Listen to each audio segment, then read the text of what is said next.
Oke, halo semua. Kembali lagi ke podcast di kelompok 5 nih. Nah, pada hari ini kita akan membahas dari pembahasan-pembahasan kita yang sebelumnya pernah kita bahas. Nah, sebelum itu mari kita perkenalan singkat nih. Ada Mas Dito dari Biro PBMN, lalu ada Mbak Dina dari BPIW, lalu kemudian ada Mas Dian dari BJKW, ada Mbak Dita dari Biro PBMN, lalu ada Mbak Dia dari dari BPIW, dan ada Mbak Dian dari BKO. Nah, pertama-tama kita akan membahas dari topik yang paling awal juga sebelumnya kita udah pernah bahas nih, yaitu tentang wawasan kebangsaan dan bela negara.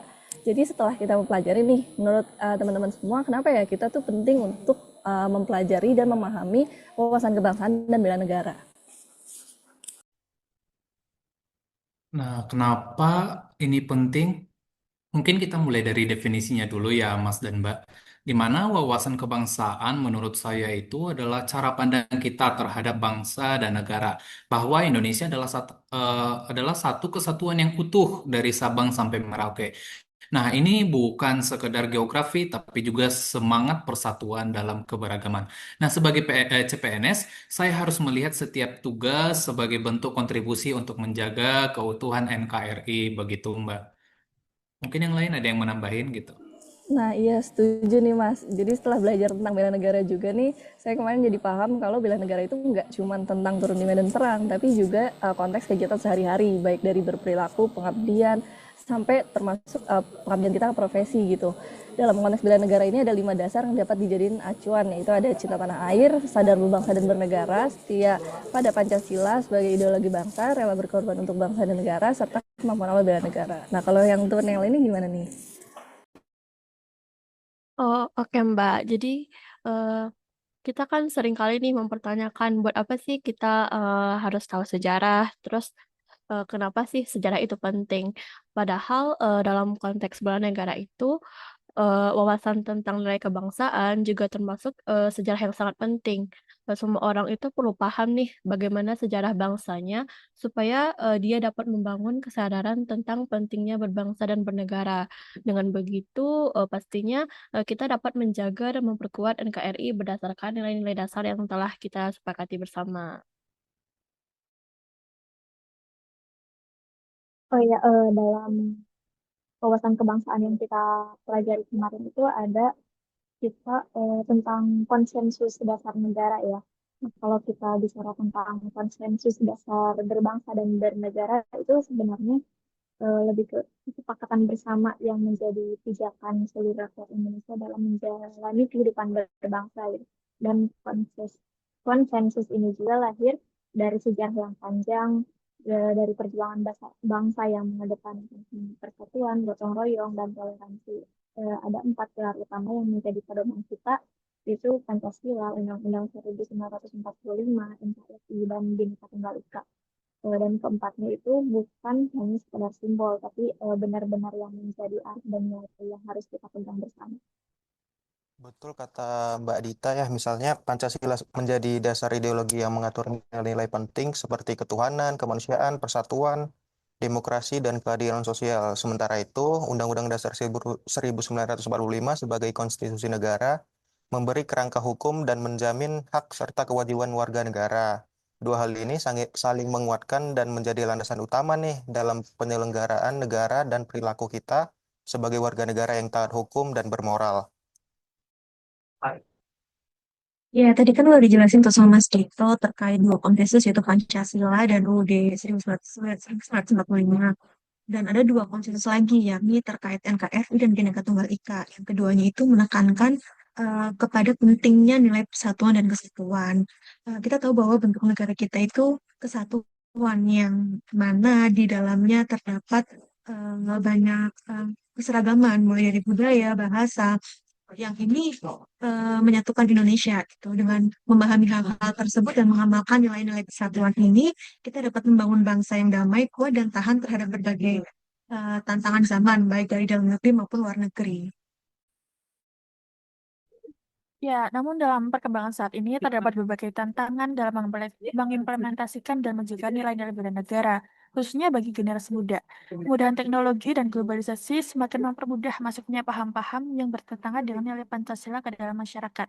Sehingga kita sebagai ASN berkewajiban untuk menjadi garda terdepan dalam menjaga stabilitas negara dengan menjadi pelopor bela negara. Oke, ini kita kayaknya udah selesai ya untuk review dari topik pertama kita.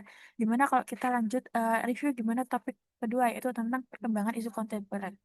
Nah, seperti yang kita tahu kan, tantangan hari ini bukan lagi hanya tentang ancaman militer, tetapi juga intoleransi, disinformasi, polarisasi, bahkan brain drain. Bagaimana teman-teman melihat isu ini dari lingkungan sekitar? Mungkin boleh Mas Dian.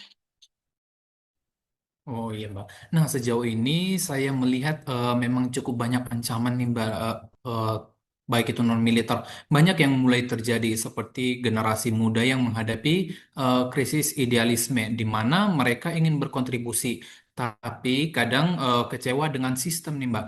Banyak juga teman saya yang memilih kabur dulu, cari kerja ke luar negeri, seperti yang sudah kita bahas dalam podcast sebelumnya. Ya sih benar setuju banget. Kalau dari riset, tantangan kita sekarang adalah soft trade ya, seperti polarisasi dan misinformasi. Generasi muda banyak yang apatis loh, atau malah terjebak dalam euforia identitas. Ini bukan salah mereka sepenuhnya sih, tapi ya karena pendidikan kewarganegaraan kita masih terlalu formal dan tidak membumi. Padahal semangat bela negara bisa ditanamkan lewat hal sederhana, yaitu lewat peduli lingkungan, melawan korupsi, bahkan menjaga ruang digital tetap sehat.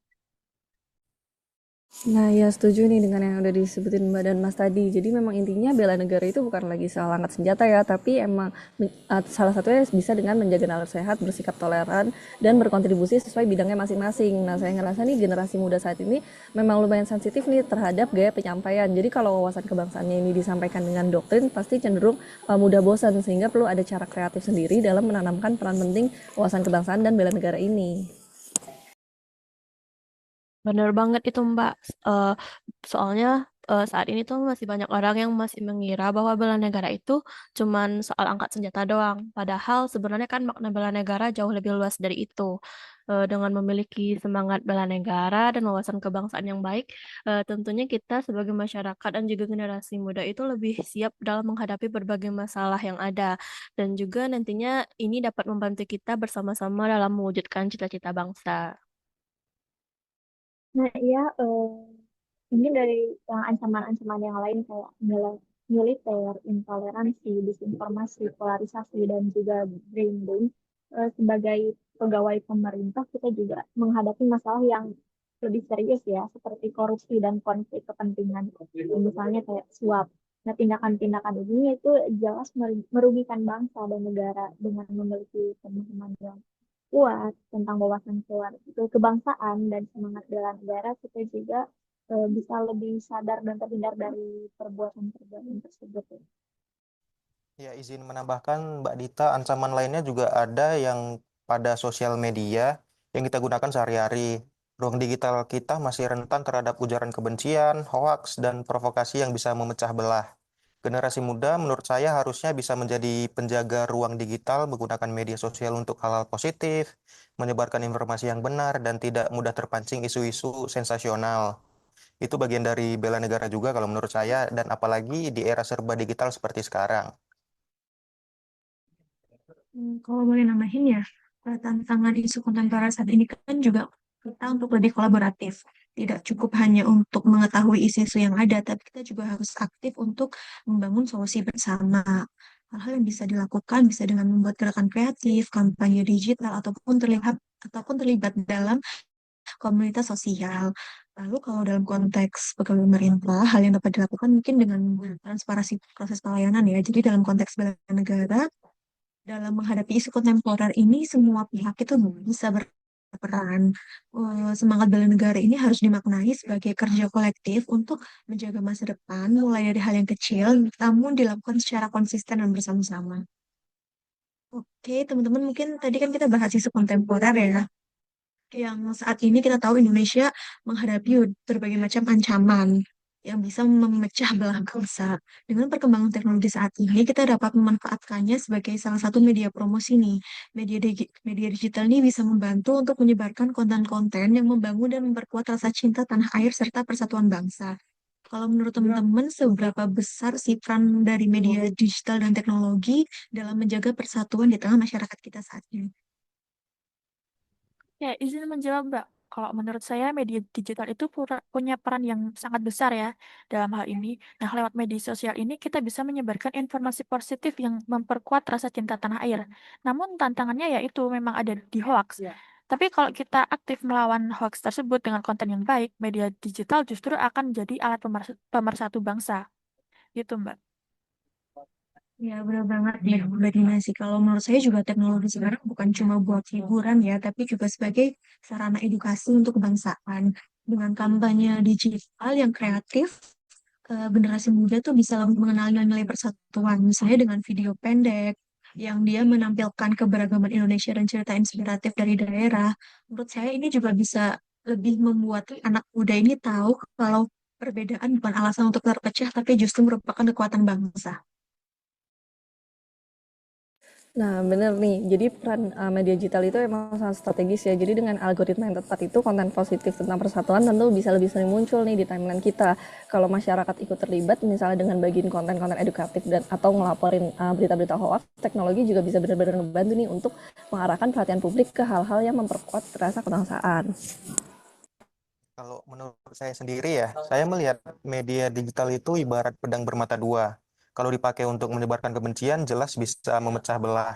Tapi kalau diarahkan dengan bijak, seperti untuk kampanye bela negara, edukasi nilai Pancasila, atau mengenalkan budaya lokal, media digital bisa jadi kekuatan besar yang menghubungkan masyarakat di seluruh Indonesia tanpa batas. Izin menambahkan juga Mbak, kalau menurut saya teknologi itu punya peran yang penting banget nih buat menyatukan masyarakat. Apalagi sekarang itu banyak platform yang dapat kita manfaatkan. Pemerintah, komunitas, atau bahkan individu juga dapat memanfaatkannya dalam menyebarkan pesan-pesan kebangsaan. Yang penting di sini penyebaran pesan kebangsaannya itu harus diikuti oleh semua pihak dan semua pihak itu diharapkan dapat berperan aktif. Karena menjaga persatuan bangsa itu kan bukan cuma tugas pemerintah, tetapi juga tanggung jawab semua warga masyarakatnya. Nah ya, dan bagi saya pribadi, media digital itu sangat efektif buat menumbuhkan rasa kebangsaan. Saya juga sering melihat konten budaya dari berbagai daerah, dan itu bikin saya bangga jadi bagian dari Indonesia. Kalau konten-konten seperti ini makin diperbanyak dan dipromosikan, saya yakin media digital bisa jadi jembatan untuk membuat masyarakat saling mengenal dan menghargai perbedaan. Nah, benar sekali nih Mas Ba. Nah, tapi menurut saya nih teknologi ini bisa dimanfaatkan untuk mengubah cara kita untuk menyampaikan pesan kebangsaan, di mana generasi muda lebih suka konten yang kreatif dan relevan. Jadi, kampanye kebangsaan harus menyesuaikan dengan tren digital. Dengan pendekatan yang tepat, nilai persatuan dan cinta tanah air bisa diterima dengan cara yang lebih menarik dan gak terasa menggurui. Nah, kita masuk nih ke topik keempat atau topik terakhir. Yang baru saja kita bahas hari ini, kita bakal ngobrol tentang analisis isu-isu strategis. Nah, menurut rekan-rekan sekalian, sebagai CPNS nih, kenapa sih kita perlu mempelajari analisis isu strategis dan kira-kira apa manfaatnya buat pekerjaan kita nantinya dan bagaimana penerapannya dalam mendukung tugas kita sebagai pelayan masyarakat. Yuk kita kupas bareng-bareng di segmen ini. Saya mau dengar nih pendapat Mas Dito nih. Ya, Mas, terima kasih. Mungkin dalam pembelajaran hari ini kita diajarkan bagaimana tahapan-tahapan dalam menyelesaikan isu, yaitu mulai dari mengidentifikasi dan mendeskripsikan isu, memilah isu, mendalami atau menganalisis isu, sampai bagaimana cara kita untuk merumuskan alternatif penyelesaian. Menurut saya skill ini sangat penting bagi CPNS untuk membiasakan diri dalam menghadapi berbagai masalah dan tantangan yang akan dijumpai di kemudian hari. Nah, benar sekali nih Mas. Contohnya pada saat tahap identifikasi dan deskripsikan isu nih, itu kita belajar environmental scanning, problem solving, dan analytical thinking gitu, dimana dalam environmental scanning itu kita dituntut nih untuk bisa peka terhadap kondisi lingkungan sekitar, khususnya tempat kerja. Dengan ini kita jadi bisa menemukan masalah yang terjadi melalui kajian gap antara kondisi ideal dengan yang seharusnya terjadi dan kondisi yang sebenarnya terjadi. Nah, namun nih Mas dan Mbak, kita tahu bahwa tidak semua isu itu perlu untuk diselesaikan pada saat itu juga. Diperlukan tahap memilah atau menepis isu untuk melihat urgensitas dari setiap isu. Nah, dalam materi ini kita juga dituntut untuk mampu mengukur nilai dari isu yang berkembang di sekitar kita. Untuk melakukan hal tersebut dapat menggunakan metode APKL atau aktual, problematik, ke kelayakan dan layak, atau metode USG, urgensi, seriousness, dan growth. Oke, selanjutnya dalam tahapan mendalami atau menganalisis isu, itu kita dapat menganalisis apa yang sebenarnya menjadi penyebab utama permasalahan tersebut atau akar masalahnya. Nah, analisis isu ini bisa dilakukan dengan teknik fishbone maupun problem tree. Setelah didapatkan apa akar masalahnya, kita dapat menyusun bagaimana alternatif penyelesaiannya dengan analisis gap antara kondisi ideal dengan kondisi yang terjadi di lapangan. Dengan begitu, kita bisa memperoleh atau merumuskan alternatif yang benar-benar dibutuhkan oleh unit organisasi kita dan harapannya dapat bermanfaat bagi masyarakat. Ya, menurut saya dengan kita memahami teknik analisis isu ini dapat membantu kita, khususnya CPNS, untuk memahami isu-isu yang berkembang di lingkungan kerja. Selain dengan memahami kemampuan analisis ini dapat membantu kita untuk dapat berkontribusi untuk menyelesaikan isu-isu yang ada di lingkungan kerja kita, sehingga kontribusi kita untuk negara dan lingkungan kerja kita tuh dapat terasa seperti itu. Iya, benar banget, Mbak. Dengan memahami setiap isu melalui teknik analisis yang telah kita pelajari di kelas tadi, kita jadi tahu nih apa aja akar penyebab dari suatu permasalahan yang ada. Terus kita juga dapat menentukan langkah dan alternatif penanganan yang tepat terkait permasalahan yang ada dalam eh, dalam memperbaiki sebuah sistem yang menjadi lebih baik lagi. Ya, dan melalui pembelajaran analisis isu strategis ini akan bermanfaat ya untuk kita ke depannya. Kemampuan analisis isu strategis juga bisa membentuk pola pikir yang sistematis untuk kita yang masih menjadi CPNS. Ketika kita terbiasa menganalisis secara runtut dan identifikasi masalah sampai menyusun alternatif solusi, kita bisa lebih siap dalam menghadapi situasi yang kompleks nantinya di dunia kerja. Selain itu pun mendorong kita untuk mampu berpikir kritis dan objektif dan gak langsung menyimpulkan masalah hanya berdasarkan asumsi. Ini penting banget sebenarnya untuk kita, apalagi kemungkinan nantinya kita akan terlibat dalam penyusunan kebijakan atau program pelayanan publik. Oke, kayaknya pembahasan hari ini atau review dari materi-materi sebelumnya itu udah seru banget ya. Kita mempelajari banyak hal. Nah, kalau bisa disimpulkan ya, penjelasan materi yang disampaikan dalam 4 hari ini benar-benar memberikan banyak insight baru kepada kami sebagai CPNS baru yang baru saja terjun dalam pengelolaan sistem pemerintahan. Materi yang disampaikan saling berkaitan satu sama lain juga dari materi hari 1 hingga hari keempat ini. Sebagai ASN, kita berkewajiban untuk melakukan bela negara, dan untuk dapat melakukan bela negara diperlukan pemahaman mendasar mengenai wawasan kebangsaan. Di era globalisasi di mana negara dihadapkan pada ancaman perkembangan isu kontemporer, ASN dapat melaksanakan antisipasi melalui algoritma kebangsaan. Seluruh pembelajaran ini menunjang kinerja ASN yang adaptif, berintegritas. Dengan begitu, semangat kebangsaan tetap hidup dalam tindakan sehari-hari. Hanya udah segitu aja ya kita podcastnya hari ini. Sampai jumpa di podcast-podcast kita selanjutnya. Dadah!